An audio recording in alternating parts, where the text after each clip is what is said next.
Oral questions by members. Member for West Vancouver Capilano. Mr. Speaker, the murder of Burnaby RCMP Constable Shaylin Yang was a call for action to deal with the massive gaps and missed opportunities in mental health and addiction in this province. 19 months ago, Burnaby RCMP begged this government to establish a mental health CAR program, an integrated crisis response pairing police officers with trained mental health nurses. But the Lepard report revealed a shocking fact. The NDP declined the City of Burnaby's funding requests for a mental health police car model. Quote, Fraser Health declined a proposal from Burnaby RCMP even though the RCMP were prepared to allocate a full-time officer, a vehicle, and other equipment, end quote. To the Minister of Mental Health and Addictions, why did this NDP government decline the funding request to establish a safe and proven mental health police car program? Minister of Mental Health and Addictions. Thank you, Mr. Speaker. The tragic death of the RCMP constable in Burnaby on the front line doing some of the most difficult work that we ask our frontline people, public servants across the province to do is heartbreaking. It weighs heavily on all of us. We send our condolences, of course, to her family and friends. The intersection of mental health, substance use, and public safety is, of course, something that's preoccupying everybody on both sides of the House. That we have in multiple programs pairing of enforcement and of healthcare is a really important evolution and one that we're expressing through our programs in many ways. Also, again, important to assert that for the most part, people with untreated mental health and addictions are not themselves violent. And we don't want to contribute to stigma that prevents people from stepping up and asking for healthcare support. But there are times that those pieces come together, and that's why we commissioned the Lepard-Butler report. It's why we commissioned the Police Act review. It's why in a number of ways, in some cases through car programs where there is a ride-along service, in other cases with peer-assisted crisis supports like we are funding on the North Shore, so that people in crisis are not escalated by the presence of police officer. There is more work for us to do in this area, but we are gathering data and evidence on a number of platforms led by a number of municipalities and a number of health authorities that are tackling this problem together in different ways. Member for West Vancouver Capilano, supplemental. Mr. Speaker, thank you. I'm not sure that the minister completely understood the question, so I am going to rephrase this. It is not enough and it is not fast enough, whatever is happening now. Pairing mental health support workers with police, like the CAR 67 program in Surrey, is a proven approach. It's happening in communities, community-based and community-funded, and we can show that it works. Over the past 5 years, this opposition has called for these programs to be expanded, Mr. Speaker. 7 months ago, the All-Party Police Committee called for them to be expanded as well. And now government's own Lepard report calls it a proven approach blocked by the NDP. How many reports does this government need before they act? And I quote from the Lepard report again. They declined a proposal from Burnaby RCMP, and Fraser Health provided no explanation, end quote. So this NDP government has ignored every suggestion that we have made related to the crisis on our streets without explanation. So why has the NDP blocked integrated mental health teams? Minister. Thank you, Mr. Speaker. I don't agree at all with the member's characterization, and I'll go through a number of the programs where we are exactly tackling these problems with integrated police and mental health teams. And there is more to come and more to do. Vancouver Coastal Health has 3 CAR programs that are funded through the Health Authority: Vancouver, North Shore, Richmond. Fraser Health has CAR 67 in Surrey. Interior Health has Kamloops, and Kelowna. Northern Health has Prince George, Fort St. John, Terrace, Island Health House, an integrated mobile response team in Capital Region. In many of the programs where the previous government started them and we have continued to expand them, ACT teams, there's a police liaison, so the crisis on the front lines, in the streets, often with people who are unhoused, has a direct link to police. And this is what we heard through the Police Act review and through Lepard Butler that are working well and we need to expand. And most encouragingly, and one that we have a lot of police support for, is instead of asking police to respond to mental health and crisis on the street calls, that like on North Shore with the peer-assisted crisis team, it's the peer worker team and the mental health worker team that respond, and if they need police backup, then they are called in. And we've got data on this from the first year. We're funding this in 2 more communities, and I hope we'll fund it in more. Member for Kamloops North Thompson. Thank you, Mr. Speaker. Well, the minister makes it sound like this government has expanded the car programs across this province, and they flat out have not. That is the core to the problem. Municipality after municipality has been asking for either expanded car services, or in the case of Burnaby, one to be started. And they repeatedly get told by this government, no. So for the minister to talk about expanding these programs just simply isn't happening under their watch. Full stop. The NDP, Mr. Speaker, have actually taken the word police out of police-assisted care teams. That doesn't appear to be an accident, Mr. Speaker. Internal Ministry of Mental Health and Addictions documents show that the NDP policy changes are designed to defund police mental health teams. The policy document claims that, and I quote, police response can be re-traumatizing and can contribute to stigma, end quote. In light of all of the increased violence and mental health response teams are seeing on a day-to-day basis, this simply makes no sense.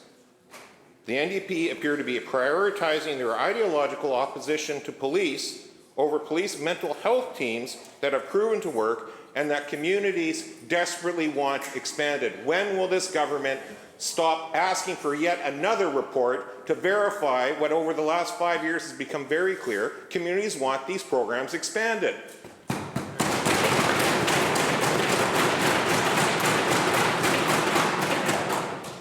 Minister. Mr. Speaker, again, I completely disagree with the member's characterization. And I know that the Minister of Public Safety will talk about all the ways we're expanding support for police. I've certainly seen it in my own community in Nanaimo. There's no question. There are times that a police response is needed, and that is why we support the people working on the front line in this way.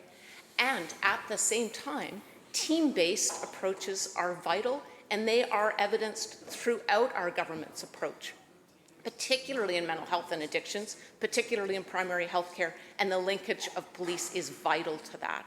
To say otherwise is completely ignoring the facts. But let me say, the ACT teams in our communities delivering crisis intervention, housing supports, and psychiatric treatment, always with a police linkage. The peer-assisted care teams, which I sometimes call peer-assisted crisis teams, sorry for the change in acronym, this program that my ministry funds doesn't have police in the name, and it hasn't, because they're only called in when needed. Police asked for this in Victoria, in New West, and in North Vancouver. We've got direct police involvement because they love the fact that they don't have to get called. So, and North Shore PACT started operating in November 2021. Since then and until the end of August of this year, the team was contacted 448 times, only dispatched 75 times because they were often able to give people the support that they needed, and the PACT team only called for police intervention 6 times. That means police keep doing the work of fighting the real crime and getting at the root of illegal drug dealing and the things that are exacerbating what's on the street. And mental health workers and peer workers give people the care and de-escalation that sometimes is needed.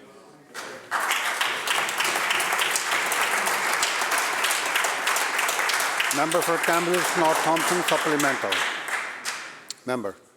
Thank you, Mr. Speaker. 5.5 years. 5.5 years the opposition has been calling for the expansion of these programs. 5.5 years mayors and councillors across this province have been calling for the expansion of these programs. The All-Party Police Committee called for the expansion of these programs 7 months ago. The Lepard report cited that these are police mental health units as a proven approach, and yet the Minister of Mental Health and Addictions continues to stand up and be in the way of these proven results. Kamloops has been trying for years to get their Car 40 program expanded. I've asked the minister directly myself in estimates about that. Prince George has been asking. Surrey's been asking. Burnaby was flat out told no. Let that sink in for a second. Burnaby was flat out told no. So perhaps, given that Burnaby was directly asking for, Burnaby was directly prepared to have the police resources and cars and equipment, all they needed was nursing help and support. Can the minister explain why this government rejected Burnaby's request for this specific program, despite all of the reports over the years that have said it's a program that works and should be supported and expanded?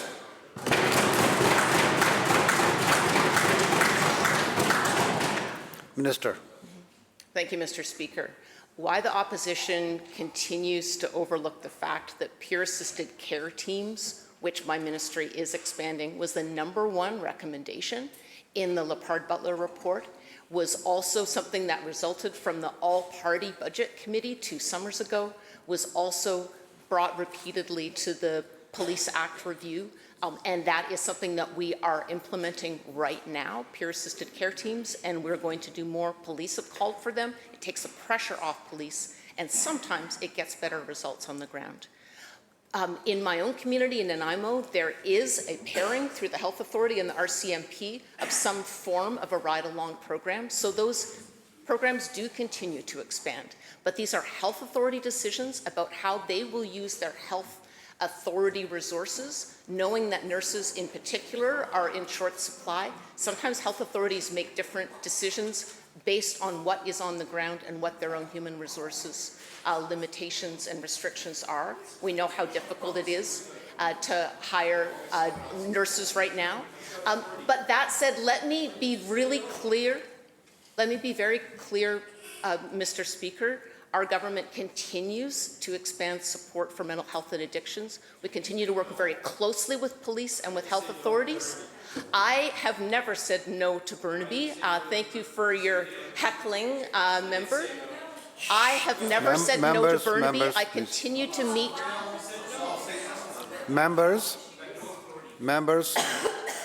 let's hear the answer, please. Members. I continue to work with municipal leaders, health authorities, and police about the resources they need to keep people safe.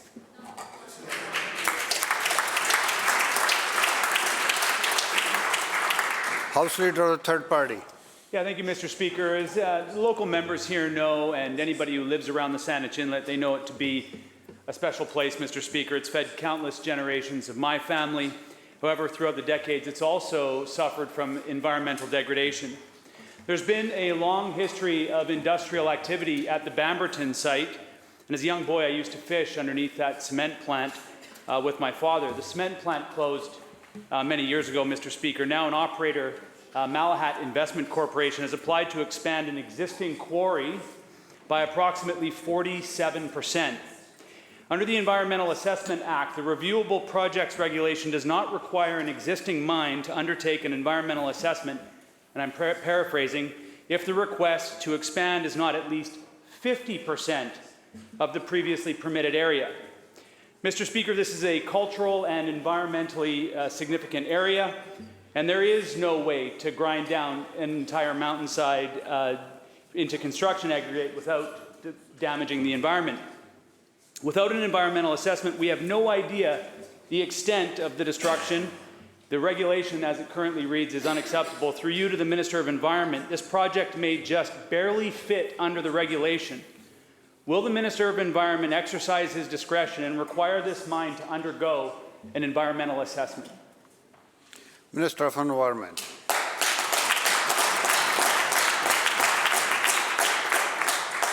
Thank you very much, Mr. Speaker. Thank you to the member for his question and for his concern. I'm aware of the situation. The member has correctly pointed out that the threshold in the reviewable project regulation is an expansion of area by 50%, and this project is 47%. I am in discussion with the Environmental Assessment Office around what they know about this particular project, but the project, as it is currently described, falls under the threshold of a reviewable project. There has to be very sufficient reason to overrule the regulation as it stands. Member for supplemental. Excellent. And the minister knows, as is pointed out in court cases, that there is discretion that the minister could use to review a project. This project actually exposes an absurd loophole that exists in this regulation, Mr. Speaker. In 2019, a regulation was amended for new mines. A production capacity exceeding 75,000 tons per year now requires an environmental assessment. For context, the Bamberton application under consideration by the Ministry of Mines is to expand extraction to 479,000 tons. That's 6.5 times the volume the environmental assessment considers acceptable for a new project. If the operators apply every 5 years or so, like we've seen happening, to expand by slightly less than 50% of their current operation, they could literally grind down the entire side of the mountain without ever having to undertake an environmental assessment. When I asked the Mines Ministry if I was correct in this, they said it's up to the Ministry of the Environment. Ask the Minister. So, Mr. Speaker, to the Minister of Environment, will he require this application to have an environmental assessment at the Bamberton Quarry, and will he change the regulation to close this absurd loophole? Minister. Thank you very much, Honourable Speaker. The regulation itself is not currently under review, and I would point out to the member that whatever a threshold level exists, there will be project proposals that come close to it. And that, in and of itself, is not enough reason to change a regulation. As I said to the member, I'm aware of the proposed production expansion of this facility. I'm aware of how close it comes to the area expansion threshold. And the member should also be aware, the member is clearly aware that the minister has discretion to order an assessment. I've already expressed that there has to be good and sufficient reason to do that. And I am reviewing the facts of this case, but the member should also be aware that it is the role of the Chief Environmental Assessment Officer as the statutory decision maker to also look at these projects, and that official is doing her job, and it is not my job to presume that she is not doing her job. I am being briefed by her to find out what her considerations are, and we will proceed down the path of reviewing projects that come so close to the threshold that they need a good look. Member for Surrey South. Mr. Speaker, I just want to go back for a moment to the questions that my colleagues asked with regard to the expansion of the police and mental health outreach teams. So I just wanted on the record that it's clear that the minister believes that she knows better, than 2 reports that were commissioned by the NDP, the Police Act Review Panel, the Lepard report. In fact, she feels that she knows better than police. She thinks that she knows better than mayors of communities, even a former police officer in her own party, the member for Surrey Guildford, who was advocating for the expansion of these car ride-along programs that put mental health nurses, psychiatric nurses with access to critical information about mental health for people that we are dealing with in the community, but have the protection of police officers, because we've seen recently how tragically these kinds of even wellness checks, even giving someone something in the community can go so terribly wrong as we saw with Constable Yang. And this is why we need to have nurses, psychiatric nurses, riding along with police officers. So I'm sorry that the member seems to know better than the 2 reports that were issued by her own party recommending the expansion of these programs.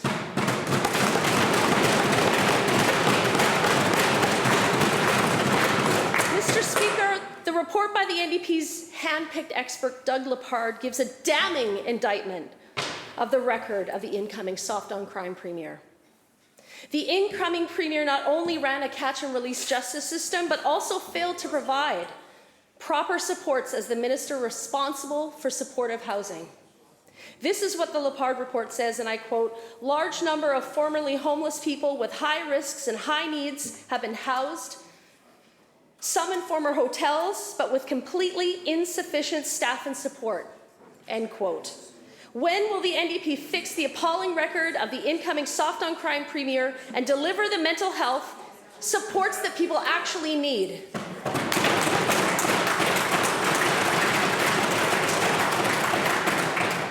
Minister of Public Safety and Solicitor General.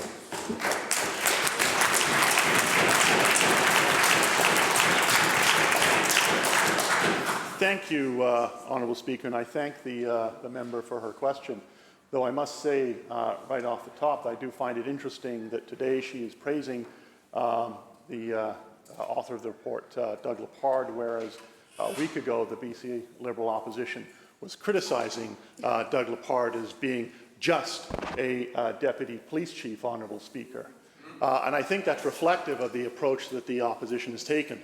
The reality is this, Honourable Speaker. We have been working very closely with local governments, with police agencies and with federal governments to ensure that we've got the tools, the programs and the laws in place to be able to deal with the challenges that we have been facing in this province, and in fact provinces right across the country have been facing when it comes to violent repeat offenders. It is not a question of saying the minister knows better.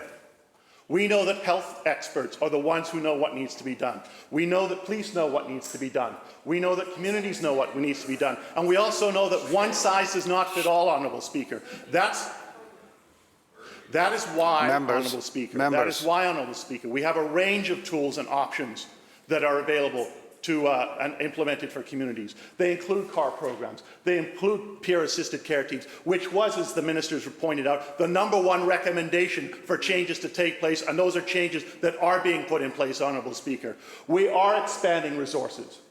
And we know what the record from the other side was when they sat on this side. It was to cut resources to programs exactly the kind...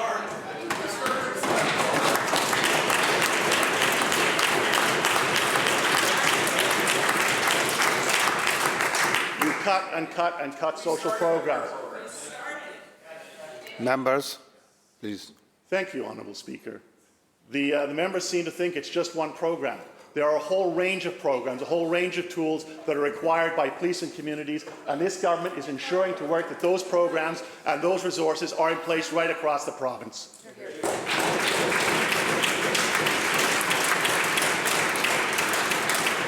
Member for Surrey South supplemental. Mr. Speaker, the Lepard report makes it clear that the lack of housing supports provided by the NDP has contributed to the 4 random attacks on people in Vancouver every single day. And as the housing minister, the incoming soft-on-crime premier repeatedly warehoused people in housing units without proper supports.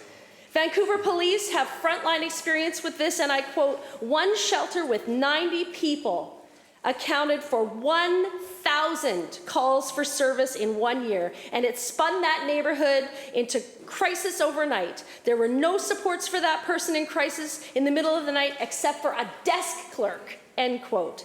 This is the same government that thinks a cup of tea counts as supportive housing. How is it acceptable for the incoming premier to promise supportive housing but not to deliver on mental health supports?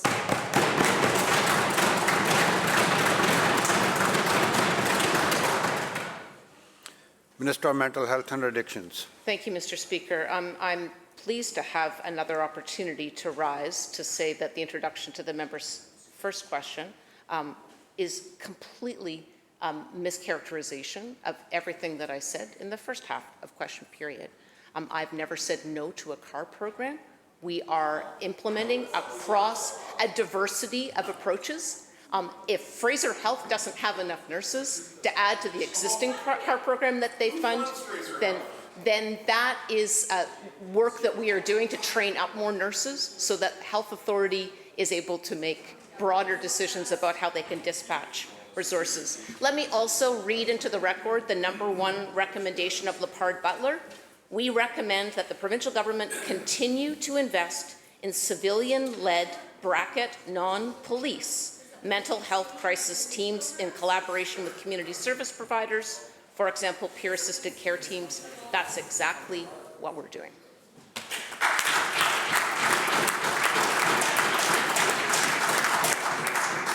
Member for Skeena. Mr. Speaker, this is typical. This government actually deflects and passes blame on to somebody else. Talking about health authorities in BC, you got to remember, these health authorities get their mandates from the government. They get their funding from the government. The orders come from government. So to say that somehow this is all health authority falls on their shoulders is false. Government's got to take responsibility. And to say that somehow we're mischaracterizing what's happening in BC, whether we're talking about the health crisis, or the drug addiction crisis, the homeless crisis, prolific offenders crisis, not us. These are reports coming from reports commissioned by the government.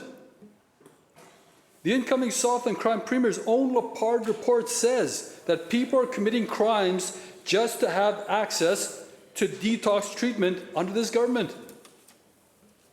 And I quote, "Families of offenders living with mental health and substance use needs come to court and are overwhelmed, do not know where to access treatment or cannot afford it, and are frustrated that the only way to get access to treatment is to commit a criminal offense." You want to hear that last bit again? The only way to get access to treatment is to commit a criminal offense. End quote. This is coming from the Lepard report, commissioned by this government. My question is, the Minister of Health and Addictions, when will the Minister of Health and Addictions stop forcing people to get arrested just to get access to treatment?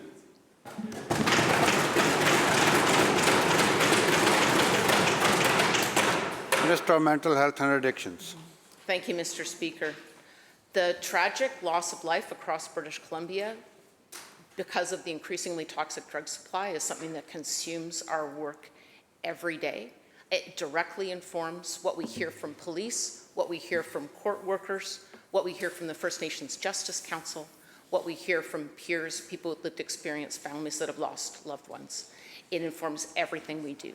There was not a continuum of care in place when we formed government. That's why my ministry was created, to work with health authorities and every ministry to build up just the kind of supports that we continue to hear people need.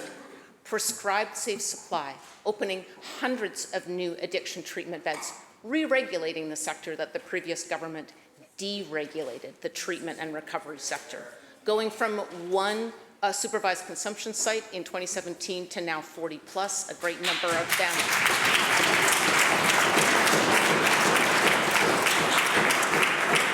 Across every piece, enforcement, working with partners, prevention, harm reduction, treatment, recovery, across every piece of the continuum, and mental health crisis supports as well. We're building up more supports, and there is so much more for us to do. There's no question the continued loss of life says further work is necessary, and we continue to evolve our response and add more ways to save lives and guide people towards treatment because lives are at stake.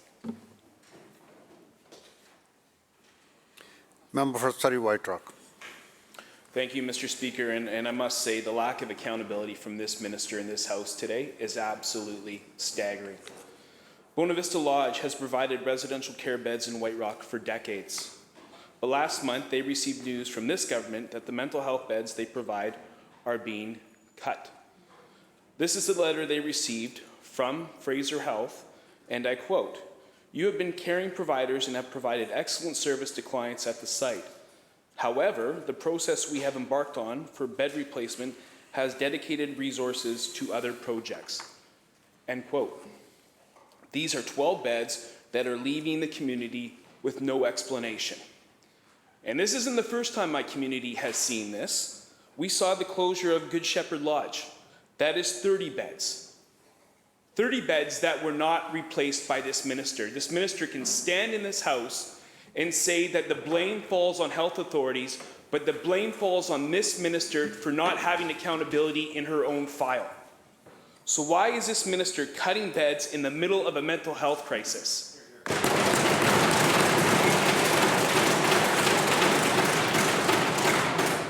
Minister. Mr. Speaker, I welcome the member letting me know any details about the facility that he describes. Members. No, please. I welcome the. Member, please. Member, you just asked the question. Let's hear the answer. Member, Minister. In every health authority, we have opened more addiction treatment and recovery beds, more mental health beds than there have ever been in the history of the province. Just 10 days ago, I was in Cranbrook opening another 10 beds.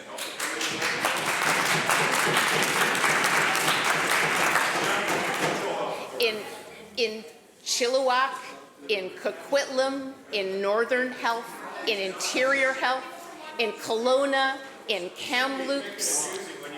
Members, Minister has the floor. Thank you, member. Thank you. Minister will continue. Through every health authority, with our $500 million investment in Budget 2021, we are opening more treatment and recovery beds. I just got another briefing yesterday about the new ones that are opening. Now, Member, let the minister finish, please. and the member knows well that there are always contracts that come to an end, sometimes when the operators themselves do not want to carry the work on. But the direction that I've given to every health authority. Members, please. We're building the system of care that the members opposite refused to do when they had the chance.